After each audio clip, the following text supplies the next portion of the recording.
Hey Cancerians, how y'all doing? Welcome, welcome, welcome. I'm back. Okay, hello, how y'all doing? I am so pleased and happy. Hold for sound. Reckon that's a airplane. Um, How y'all doing? I'm so happy to be back. We're going to be doing your September general reading here. So I want to go right into the meditation. What else is new? This was very Indiana Jones, Mission Impossible. Okay. So have you ever seen that trope in a film? I feel like it's in Indiana Jones or like a lot of the Mummy as well, where I saw the character that it was shown in the form of Rachel Weisz, who is a English actress, and I think she was in the Mummy films actually. But I see her. It's kind of like a Tomb Raider, Lara Croft kind of character. I'm like blending my my people here, but I saw her like kind of going through this like tomb that was full of like obstacle courses and booby traps, and there were two like stone walls, and she was in the middle. Okay, just go with me on this. And they were kind of coming in, and she had no way of getting out, and then she like straddled her legs to push against the wall to try to get it like this, but she couldn't. And so it kept closing, and then she just could do nothing but surrender to it. So she stopped, let it close.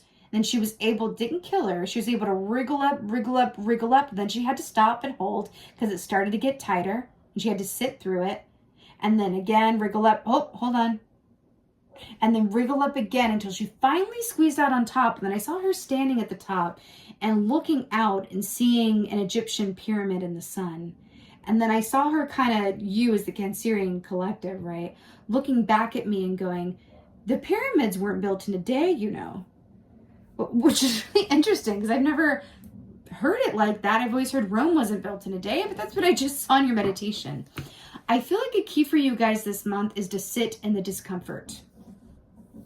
To sit in the in-between. Because when we have two walls coming in and there's nothing you can do, but like if you fight against it, right, that you're going to break a bone or at least chip a nail, honey. But if you just surrender to that pressure from either side, you're going to be able to sort of like, right? It's like you're preserving your energy in a way, right? Kind of like an animal playing dead. I know that's a little drastic, but that's kind of what it feels like. And then when the coast is clear, you move up a bit, but don't rush it now, right? So I feel like a key for you this month is to sit in the discomfort and to really ask yourself if you can find a sort of groove and patience within being in between things. Okay? All right, let's go on and get your animal energy, my Cancers. Let's do it. Oh, you better work it out, Cancer. Coming in strong.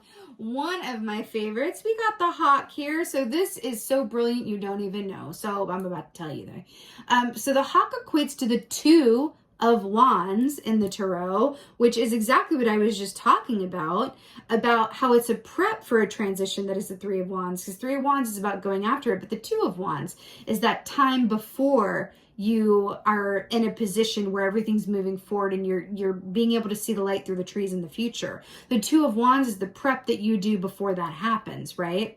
So this is interesting. Also, hawk medicine is really brilliant because hawk medicine is about seeing the big picture and the small, minute details at the same time and simultaneously as well, right? They do both equally as well. So that's really rare and brilliant. I feel like the fact that this is with you for September, you have an opportunity by sitting in the in-between without needing to push your way forward or back, right? Because think about it. If you're in the middle of something, right, you can either go downwards and go back to where you started, right? Or you can go upwards and get crushed in the process because, you know, there's no room for you there yet, right? It's not the right time. Or you can kind of be in the in-between without expectation either way. And in doing so, maybe even, here's a thought, enjoy this time before you get where you're going. Listen, there is a freedom, and this is something that it's a bit of a, you know, difficult one to learn, especially for me. I can speak to this.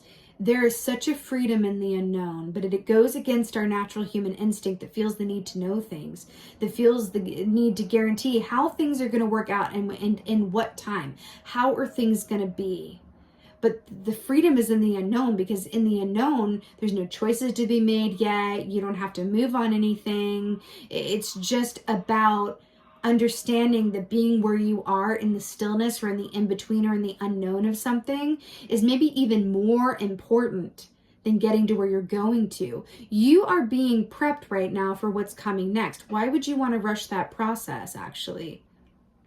Wouldn't you rather allow it to happen in natural and divine timing and just be where you are? Listen, sitting in the discomfort is a very difficult concept. Trust me, I know. But I feel like you're being invited by spirit to do that. And remember, the pyramids weren't built in a day. Trust, you don't have to enjoy the process, but allow the process, okay? Allow for the process, okay? Also, with that bird energy there, that invites you to take an aerial view, like I said, of your situation and yourself as well, which is, you know, a luxury actually, right? Because to do that, you kind of need some time and quiet and space and clarity. So I would say that's an opportunity there for you that, you know, you can capitalize on if you so choose.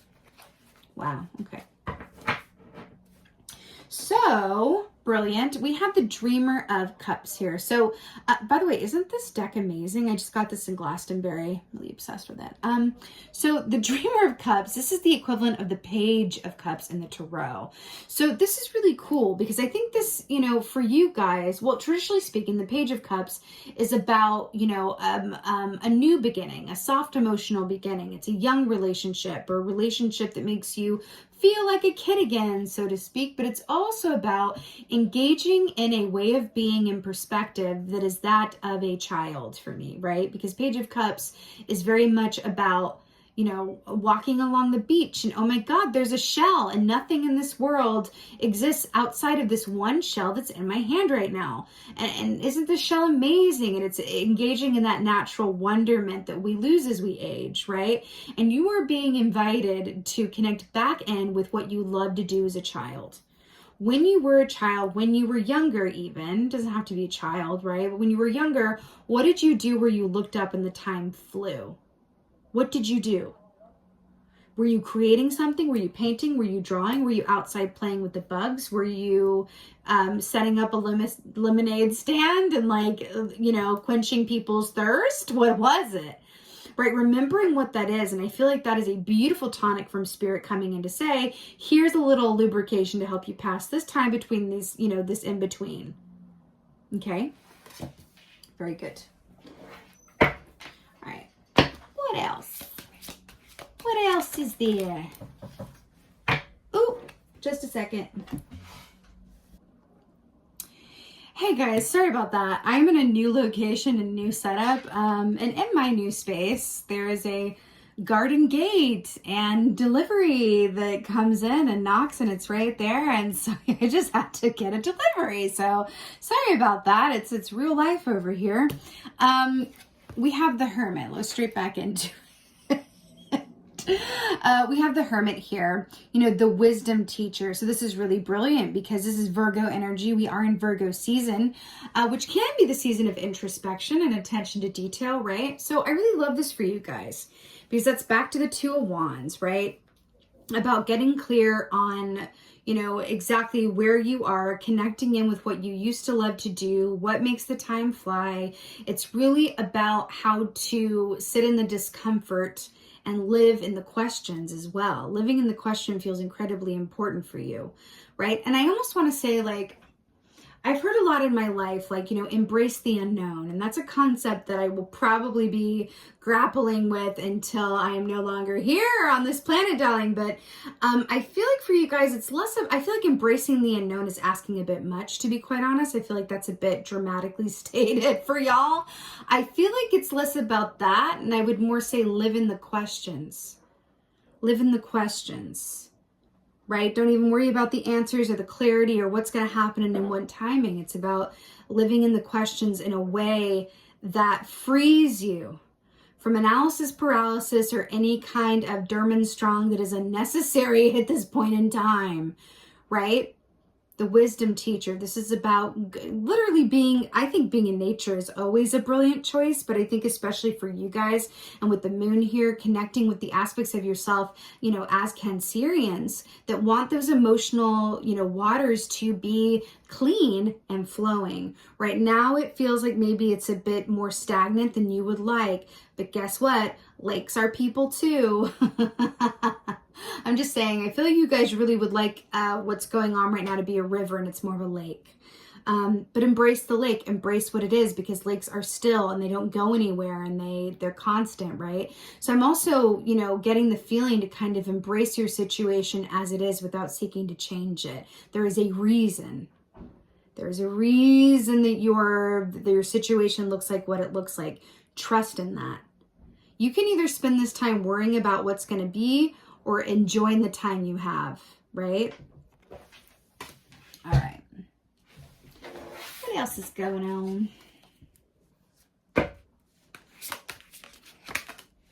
Oh God. I literally cannot tell you. You guys are the last of this round, and this has come up in almost every single reading, and don't you know I shuffle? Okay. So here we have the Spirit of Cups. So this equates to the Knight of Cups in the Tarot, which traditionally speaks of doing work that you love to do, having emotionally fulfilling relationships that fill you with joy and pleasure. Also, in the traditional deck, this shows a knight on a horse by a river. So that's really interesting that we're talking about rivers versus lakes. So, however, in this deck, it's portrayed a bit differently. So here we have the butterfly here, which is third position on the opposite side of this in-between time and transformation. Now, did I or did I not see two stone blocks like underneath a tomb coming in on either side of you? And it was just, you had to surrender to it and be there before inching up and then surrendering up there and sitting in the discomfort. This is a beautiful representation and interpretation of what I saw in your meditation. It's this that leads to the butterfly. Right? It's the allowing for the in-between, sitting in the discomfort. Remember, when a butterfly goes inside of the chrysalis, it turns to goo.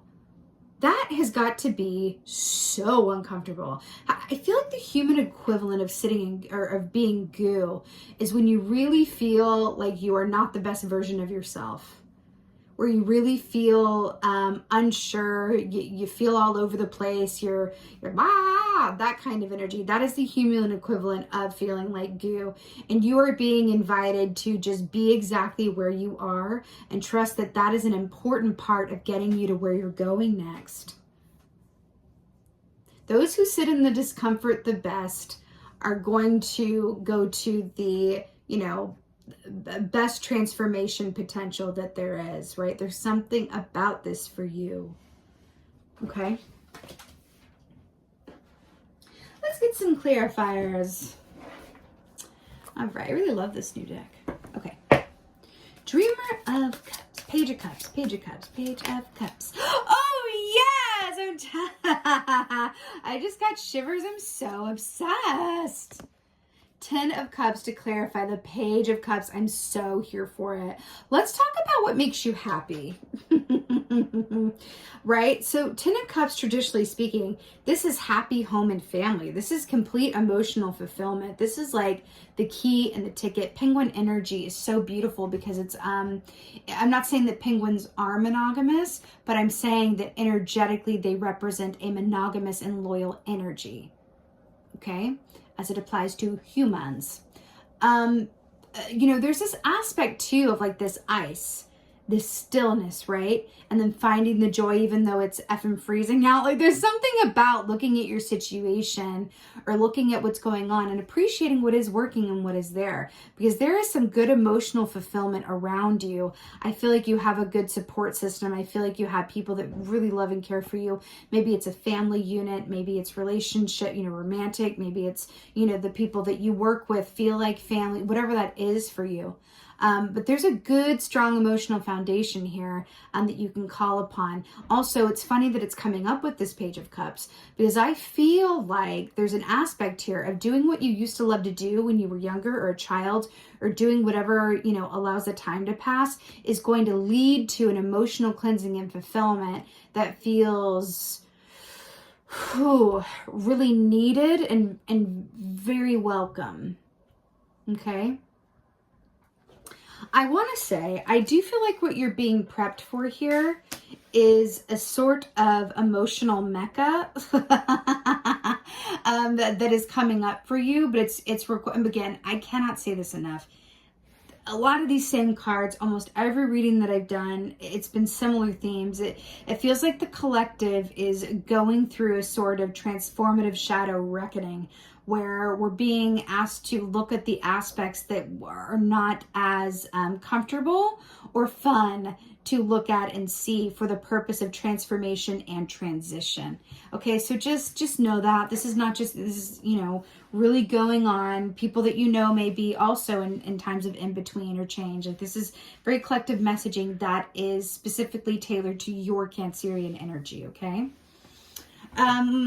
Right. Let's get a clarifier for the Hermit here. That didn't take long. Oh, wow, wow, wow, wow, wow, wow, wow, wow, wow, wow, wow, wow, wow, wow. So what did I just say about, so this is the Knight of Wands. This is fast forward moving energy around things, people, places, pursuits that you are passionate about. This is artistry. This is craftsmanship. This is, passionate relationships and moving on complete instinct, right? The Knight of Wands is that wand is that knight that just goes without overthinking it, doesn't get in his head about it. He just goes. He's completely from a place of instinct. Sometimes a bit impulsive, but instinct. And so it's just like, boom, he's off, right? Now, what's really fascinating, though, just talking about the collective messaging about, looking at those shadow aspects of ourselves and our situations are the aspects that are maybe a little less than comfortable to look at, right? And then we have this person in a cloak with their back to us with the Hermit. And then we have this ostrich who's literally looking at their shadow. Now, ostriches are very fast. The majority of the power is in their legs, right? But I'm obsessed that this particular ostrich is standing still long enough to see its own shadow. Are you feeling what I'm saying, Cancer? I feel like you are. Listen, your sign is ruled by the moon. So you guys are truly, intrinsically, innately, all the adjectives, understand, right, what it means to shift and be changeable. Okay, you do. Your moods, the way that you feel about things, this is no shade, it's not a bad thing, but just like the moon changes and has different phases, so do you. You could find that you're feeling one way about something one day, really, and then it kind of like it's very, very different a week from then. The next day it's shiftable, it's changeable, it's right, it's moving, it moves, right? Very different from someone who's, for example, their sign could be like an earth sign, which is a lot more, less changeable, a little more fixed, right? All right, Knight of Cups.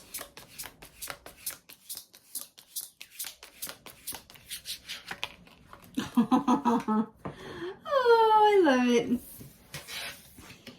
Okay, so we got the Eight of Wands here, which is beautiful. So this is fast forward moving energy, communication, messages, opportunity. I'm getting a very distinct message with this. By the way, horse medicine is about going with the flow and trusting in the natural timing of the universe and of your own path, right? That you are orchestrating from your subconscious. I'm also hearing to pay special attention to your dreams as well. And also, when you create things, you are connecting in with and spending time within the vortex, right? It's that vortex of creative energy where you look up and you're like, how is it 5 hours? Like, I don't even understand that, right? So there's an aspect of this for you as well, right?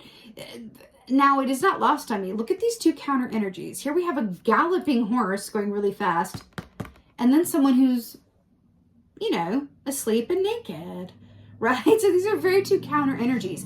I'm hearing that you are going to get where you are going a lot more quickly by doing less.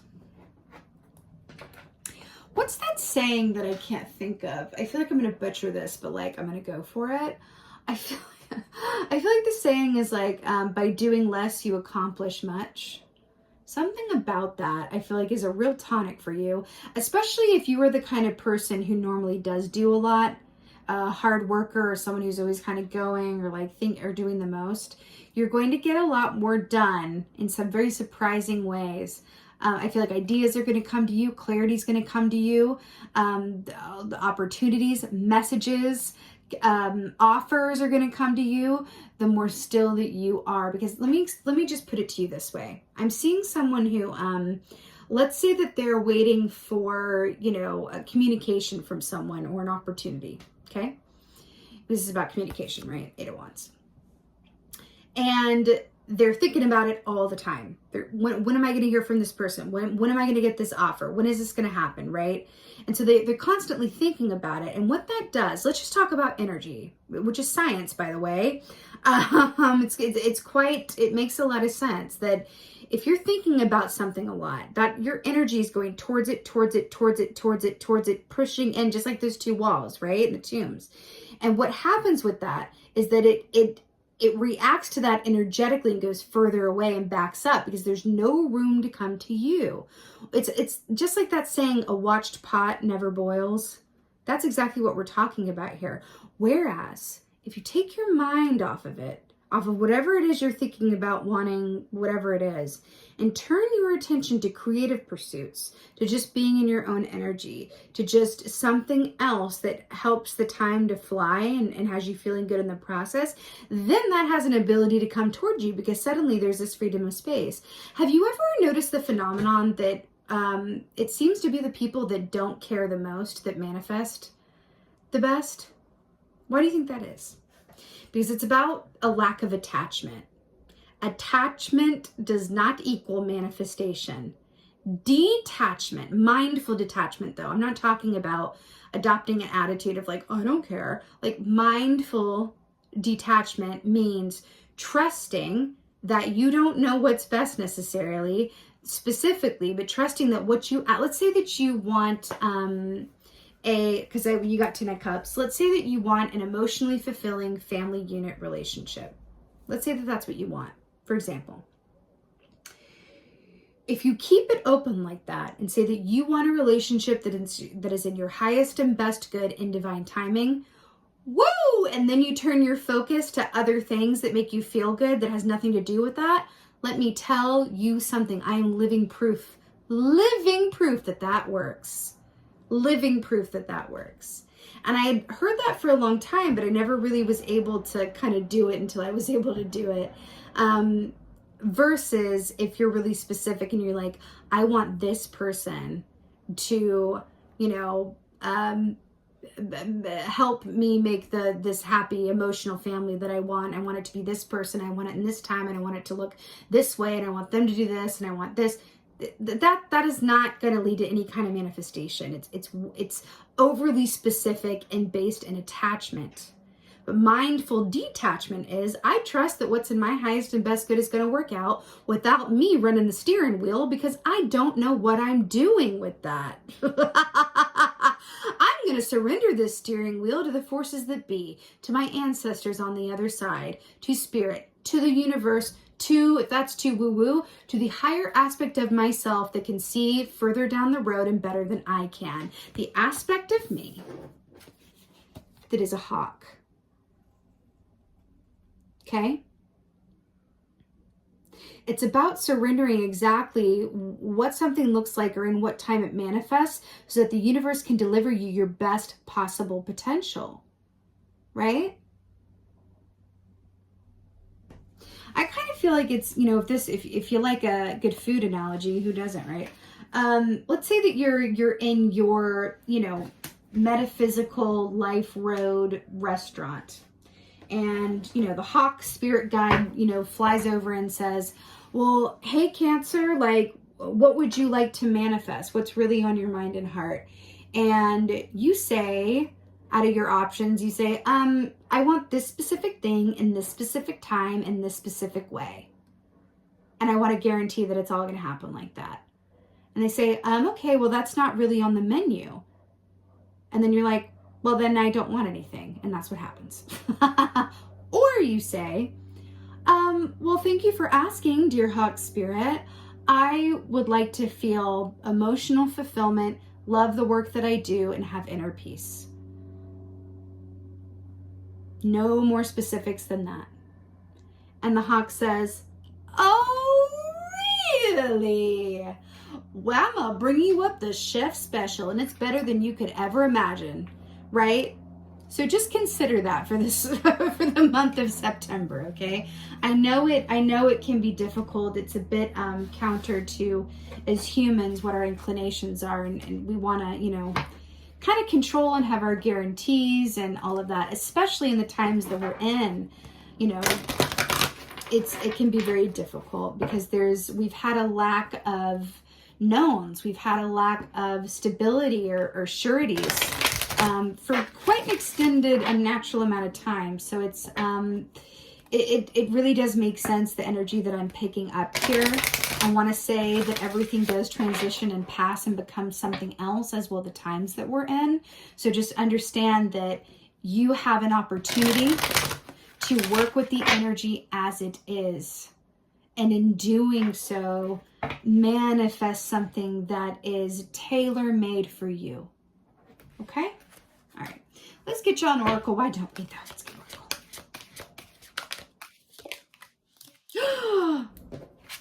Oh my God, I'm so obsessed with this for y'all. You're not even ready. The Rainbow Prince. Okay, the Rainbow Prince. It says compensation and perseverance. Well, this is aligning really beautifully with what we've been saying, but I want to talk about something specifically. When I talk about reciprocity, when this oracle comes up, are you getting as much as you give in your relationships? That's what the compensation aspect is about. Are you getting as much as you give in your relationships? Are you an overgiver? Did you know that overgiving is a form of control? I feel like Spirit is asking you to be quite clear on the reciprocity and balancing the scales in terms of your interpersonal relationships and kind of your world around you.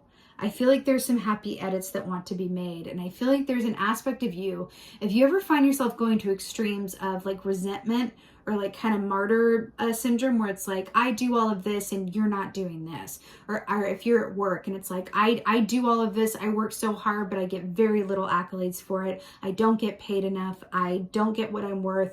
Or if it's a relationship, like I feel like I'm giving a lot more than this person. If it's feelings like that, feelings of resentment, feeling like things are not equal, that is a huge sign that something wants to shift within the dynamic or circumstance, and more likely than not, it's you.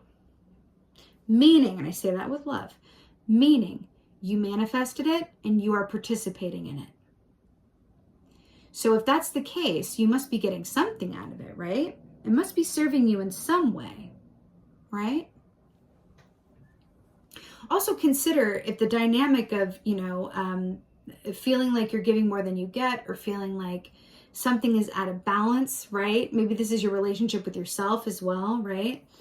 And there's also an aspect of, in what ways is this familiar to me? Are there other relationship models that I grew up with that are mirroring what I'm experiencing now? And that could be work, personal, whatever have you. But the hawk is all about vision and seeing things clearly before you move on to the next best thing. So you're being asked to really consider all of that. And I'm hearing like through a prism, like through the rainbow lens. Really take the time to really look at, are you manifesting the same result over and over? Because if you do what you've always done, you're going to get what you've always got. I keep saying that, right? Like this round of readings, like it's insane how much I've said that. But if you want something different, do something differently, right? Turtles. Okay, I'm getting a turtle energy from this as well. Turtle, I feel like, is your medicine. Hawk is the energy working with you. I feel like turtle is your medicine.